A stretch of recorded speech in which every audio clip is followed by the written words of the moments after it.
Efésios, capítulo 2, o versículo de número 8, a palavra do Senhor nos diz assim: pela graça sois salvos por meio da fé, isto não vem de vós, isto é dom de Deus.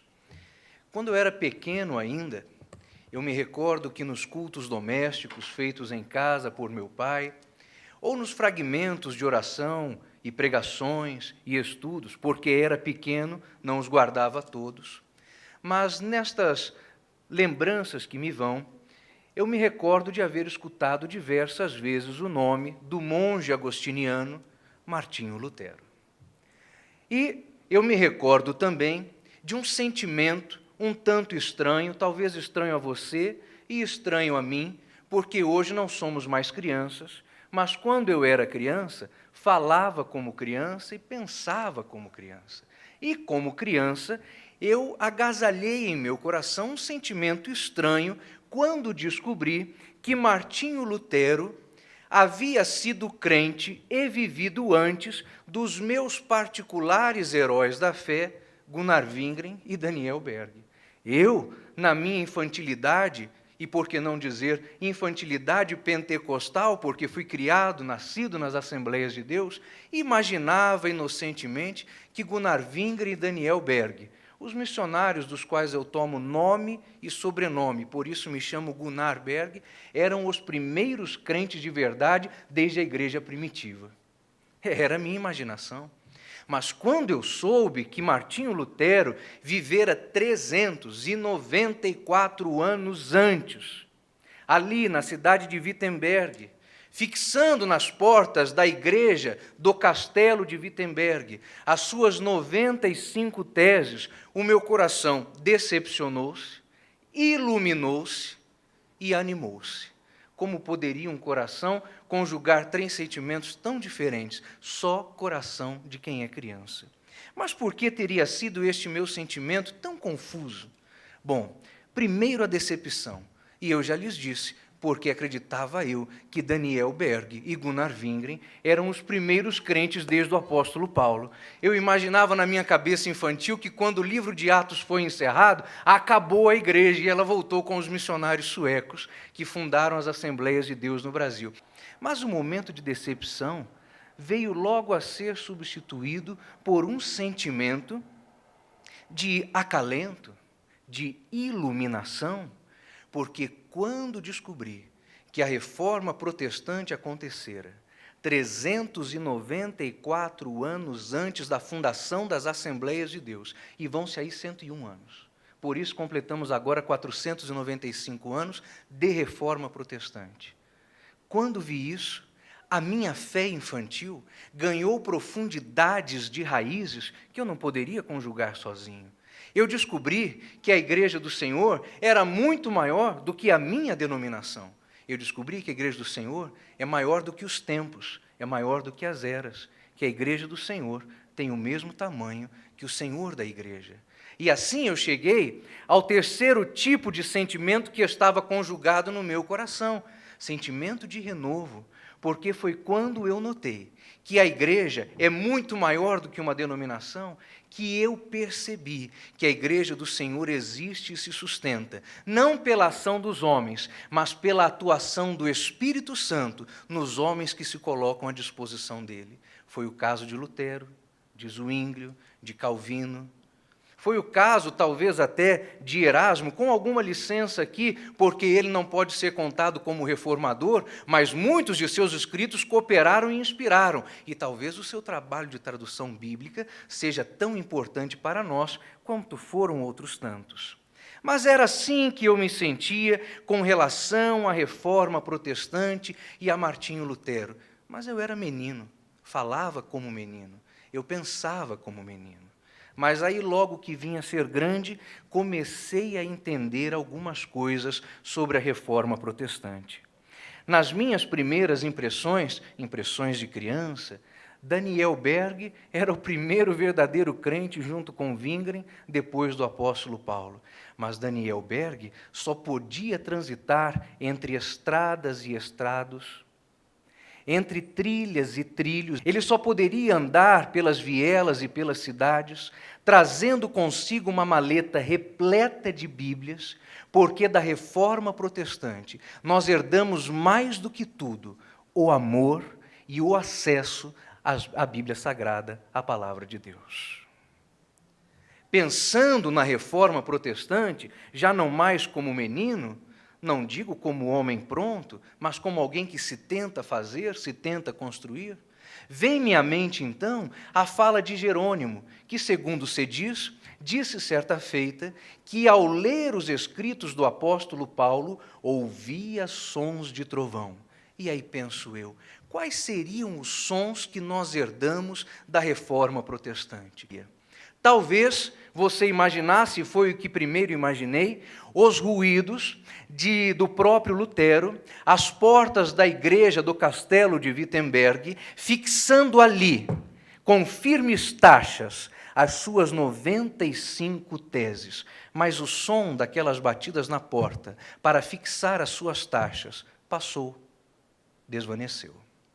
Talvez você pense, fica então como lembrança do barulho, do som, do ruído, da Reforma Protestante, o burburinho que se formou ao redor das 95 teses, quando o primeiro leitor mais atento por ali passou e disse: não é possível o que quer o monge Martinho Lutero. E aquilo provocou grande falatório, provocou o som de muxoxo no meio do povo, mas também esse som passou.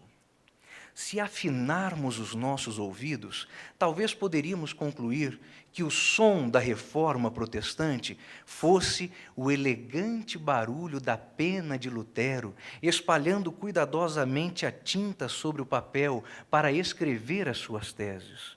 Mas aquela pena nem se sabe onde está. Também cessou esse barulho. E assim nós chegamos ao ruído que primeiro originou a Reforma Protestante. O som das páginas da Epístola aos Romanos, sendo folhada de trás para frente, ao verso e reverso, em busca da verdade que ali estava. E esta verdade é que a graça é que nos apresenta a salvação e não o nosso esforço particular. Este é o som que perdura ainda hoje como efeito da Reforma Protestante. O barulho das folhas da sua Bíblia, quando você está no culto e o pastor diz: façamos a leitura desta noite. É um barulho que nós muito corriqueiramente ignoramos e alguns de nós até com ele nos incomodamos, porque ele reverbera por alguns segundos nos templos, quando todos param de falar e começam a folhear as suas Bíblias em busca do texto que será lido. Mas este é o som da Reforma Protestante, o som da Bíblia sendo lida, o som da Palavra de Deus sendo folheada pelos crentes. Cada crente, um leitor da Bíblia, cada crente, um intérprete das Sagradas Escrituras, cada cristão, um pregador da verdade única e absoluta que há, a Palavra de Deus. Este é o som.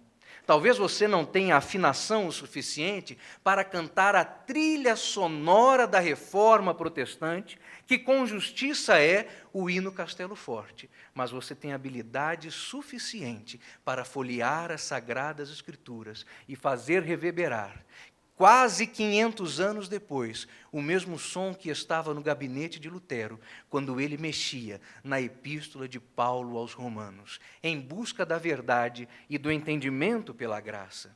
Herança para nós da Reforma Protestante é a tradução da Bíblia para a língua que o povo falava. Lutero dedicou-se a traduzir a Bíblia e deixou-nos como herança o Novo Testamento, traduzido a partir do grego, para a língua alemã. Devem a ele os germanos a gramática e os fundamentos elementares de seu idioma. Nós temos a tradução de Tyndale para o inglês, temos a tradução francesa por Jacques Lefebvre.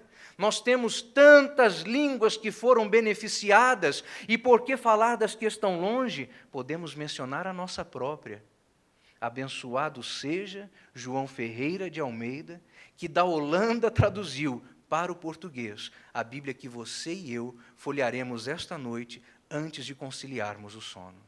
Este é a herança, este é o som da reforma protestante, a Bíblia. Se você atentar aos 5 solas que compõem a base do movimento da reforma protestante, você verá que antes mesmo de somente a graça, somente a fé, somente Cristo ou somente Deus, está sola Scriptura, apenas a Escritura. Esta é a sua herança. E aí eu volto ao meu herói particular, Daniel Berg, que transitando por diversas regiões afastadas, longínquas, às vezes inacessíveis de nosso país, trazia consigo uma maleta repleta de Bíblias, como um grande tesouro, e tesouro era, porque era a herança da reforma protestante.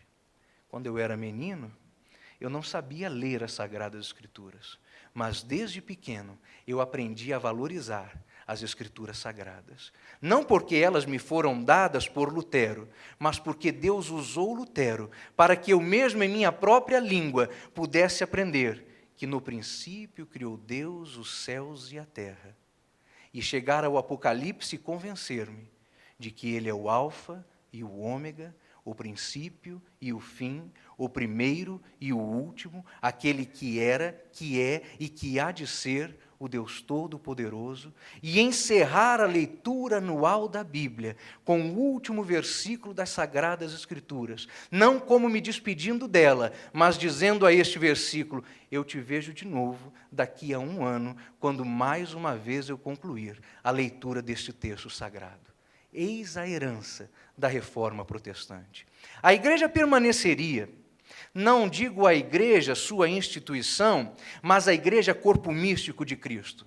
Porque os crentes permaneceram através das eras, através dos tempos, foram eles sustentados, erguidos, soerguidos, preservados pelo Senhor Jesus, que é o dono da igreja. No bailar das eras, no dançar dos tempos, a igreja aproximou-se e deu-se a afastar dos poderes temporais, como quem dança uma dança, não digo de sedução, mas de encantamento.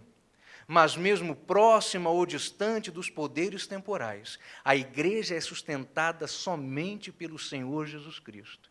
E o faz quando se agarra à sua herança, e sua herança é a Bíblia Sagrada. Tomemo-la e leiamos, porque foi assim que Santo Agostinho disse haver encontrado a verdade. Escutava ele crianças cantando ao seu redor, e no meio desta cantoria, dessa brincadeira, escuta ele: tole e lede, pega e lê. As Sagradas Escrituras são para nós herança, não de Lutero, mas ainda bem pelos seus méritos, mas são herança do Senhor, que é autor desta palavra.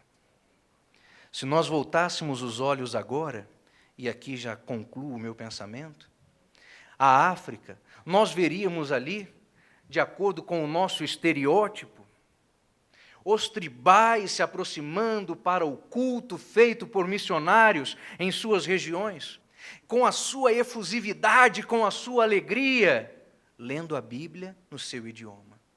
Se pudéssemos contemplar a Europa e as igrejas que por lá ainda não fecharam para se tornar salas de cinema ou boates, nós veríamos um culto um pouco diferente do nosso. E mesmo ali, aonde você e eu julgássemos haver um certo excesso de formalidade, ainda haveria a Bíblia lida no idioma local.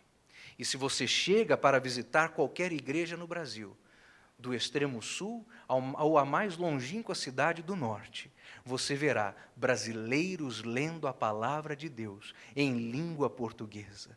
Toma e lê, porque esta é a nossa herança, herança que vem do autor das Escrituras, e este autor chama-se Deus. E que Deus em Cristo nos abençoe.